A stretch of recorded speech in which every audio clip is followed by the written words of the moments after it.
Assalamu alaikum and welcome to another episode of Suhoor Bites. My name is Osama and today we're talking to my brother-in-law Ammar. Hiba, my sister, was on our last Suhoor Bites that I hosted. Ammar is her husband. Ammar is also a person that I mentioned when I talked about the best kebabs in the world, the best Iraqi kebabs, and I said my brother-in-law makes the best Iraqi kebabs. So that's Ammar. He's my brother-in-law and he makes the best kebabs. Ammar, would you like to introduce yourself? Well, thank you, Sama. Well, I wouldn't say the best Iraqi kebab in the world, but one of the best, I guess. I'll say it's the best. It's the best I've had. Thank you. So humble. So, so my name is Ammar.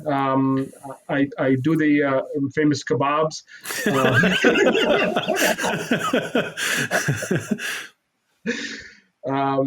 I actually grew up. I was born in Iraq. Grew up in Syria, and then moved to Canada.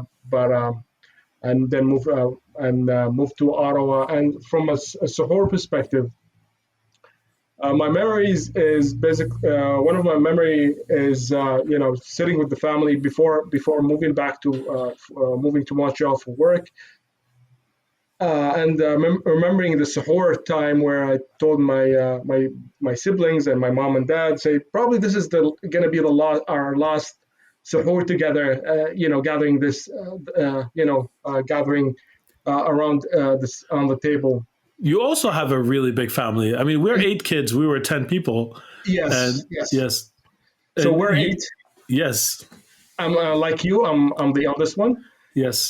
With a lot of responsibilities, I know. Yeah. It seems like Iraqis that come to Canada have a lot of kids. There's a pattern here. There's a pattern, obviously. First generation, not the second. Yeah. The second we average at 2.5, which is pretty close to the normal. Yeah. So okay. So how about you tell us a little bit about those kebabs? Where did you learn the recipe? How do you make them? I'm sure a lot of people would be interested in replicating it. Well, initially I used to buy the kebabs ready-made and by the butcher, but then it didn't taste as well as I would think, and didn't bring that childhood memory because I remember we lived in different countries and in Yes. Syria. And in Iraq, the kebabs taste different. So I as a biochemist, I tried trial and error. So I used my biochemistry background to recreate that I guess the taste of kebab, Iraqi kebab. So through trial and errors, I bought the ground meat and tried to mix it with a different ground meat, from beef and veal. And then I did the different spices and ended up with as a recipe that is much simpler than what I started with, and much tastier. That's amazing. Yeah, so I guess it was a winning recipe. Traditionally, Iraqi kebab is done with lamb. Was there a reason that you went with beef instead of lamb? So lamb is expensive here in Canada. Yeah. So I think a kilo was around over $25 or so, but Yes. beef was about $10. So, and usually sometimes I use veal, and veal tastes close to lamb. So but I ended up using only beef with medium fat.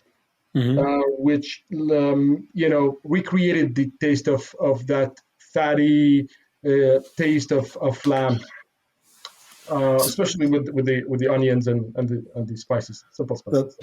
Well, I could attest to how delicious it is. Do you want to talk to us a little bit about how you spice it? If people at home want to recreate this, you said you ended up with a much simpler recipe than what you started. What is the simple recipe?